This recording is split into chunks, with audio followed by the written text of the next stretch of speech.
y a des personnes qui travaillent dans le théâtre qui sont arrivées et en conséquence, on a écrit un manifeste qu'on aimerait vous lire parce que il s'adresse aussi à eux-elles.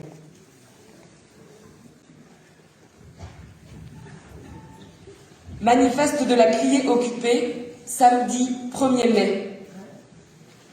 S'emparer d'un espace, ouvrir des portes verrouillées, y entrer, ouvrir les fenêtres, faire entrer de l'air, des corps, des voix.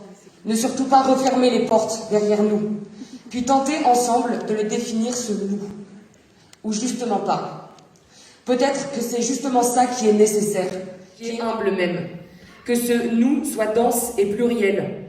Que pour une fois, on ne soit pas catégorisé et sectorisé. Qu'on refuse de ne plus se croiser, de ne plus se retrouver, de ne plus échanger. Qu'en entrant dans cette salle, on se dise qu'on en fait un lieu de lutte. Un lieu des luttes. On a crié, on crie, et on va continuer à crier. On veut et on va le faire ensemble. Le faire fort, tellement plus fort qu'avant. Parce qu'on en a besoin, parce qu'on est loin d'être essoufflé et loin d'être satisfait, satisfaite. Ce n'est pas qu'une nécessité, c'est une urgence. S'approprier cet espace est impératif, donc on le prend pour tellement de raisons. Déjà, pour expérimenter. Ce système qu'on nous impose ne nous convient pas. Sur ce point, on est tous d'accord ? Oui. On espère aussi tous s'entendre sur notre désir d'essayer un fonctionnement différent et qui nous ressemble. Parce qu'on est convaincu qu'autrement, ça serait sûrement mieux. Mais il faut qu'on éprouve nos idées, qu'on fasse des tentatives, qu'on déconstruise. Sauf que jusqu'ici, on ne nous a jamais laissé de place pour le faire, même un petit. Alors cet espace, on le prend par nous-mêmes. En plus, il est grand cet espace, donc on aura la place de faire toutes les tentatives qui nous animent.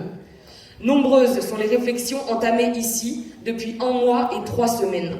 Dans ces murs ont pu résonner des idées anticapitalistes, anti-transphobes, anti-sexistes, anti-racistes, anti-militaristes, anti-répression, anti-validistes, anti-élitistes, anti-surveillance, anti-violence, anti-discrimination. L'énumération est longue et s'allongera. Elle est ouverte, proposée.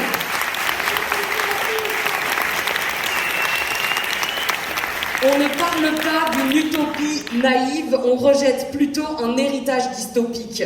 C'est du concret, ce sont nos luttes, ce sont nos endroits de résistance politique, elles sont nombreuses et légitimes, faisons-les se rencontrer et utilisons ces espaces occupés pour les mettre en pratique.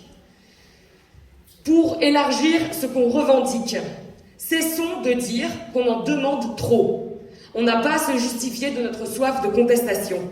Rejetons l'argument frileux qui dit de se focaliser sur une seule problématique pour s'assurer qu'on obtiendra au moins un contentement.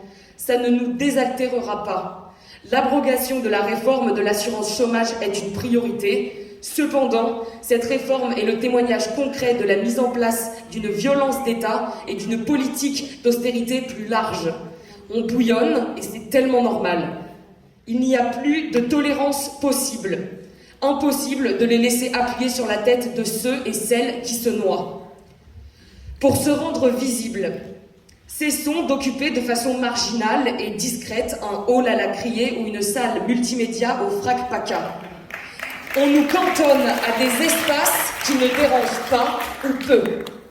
Comment accepter d'être dans la périphérie d'une économie institutionnelle et culturelle qui continue de tourner ? On ne veut plus être considérés comme des passants, des passantes, comme de la concession temporaire et négociable, comme des visiteurs et des visiteuses.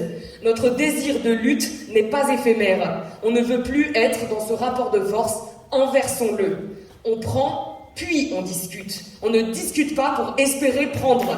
On confisque. On fait du bruit, on tape sur les casseroles, on pousse une violence.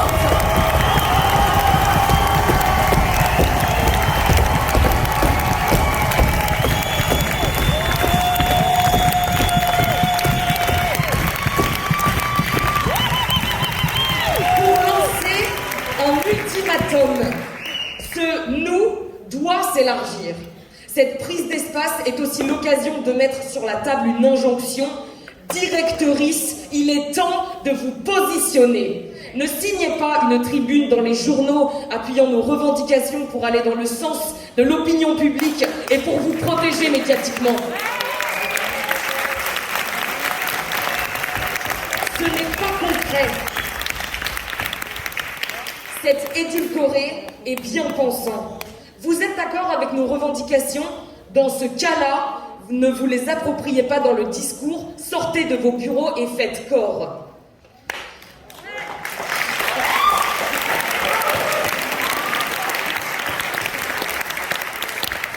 Pour se réapproprier des outils, prendre la main sur ce moyen de production, pour tenter d'en faire autre chose qu'un temple de la culture excluant.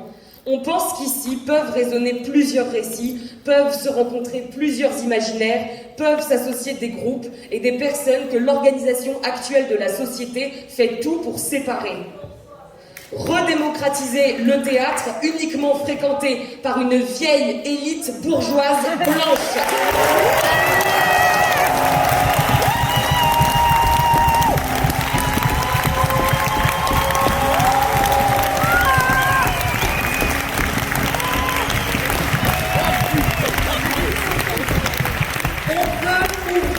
Des espaces d'éducation populaire, créer un espace de rencontre, de friction et d'élaboration commune.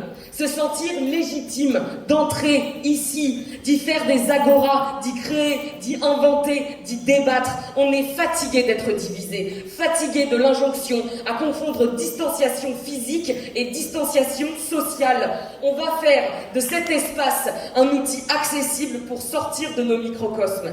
On a absolument besoin de se rencontrer. Aujourd'hui, maintenant, on prend ce théâtre.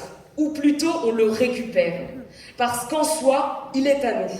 Et maintenant qu'on est dedans, on peut vous assurer qu'il n'y aura pas de réouverture des lieux de culture sans droits sociaux.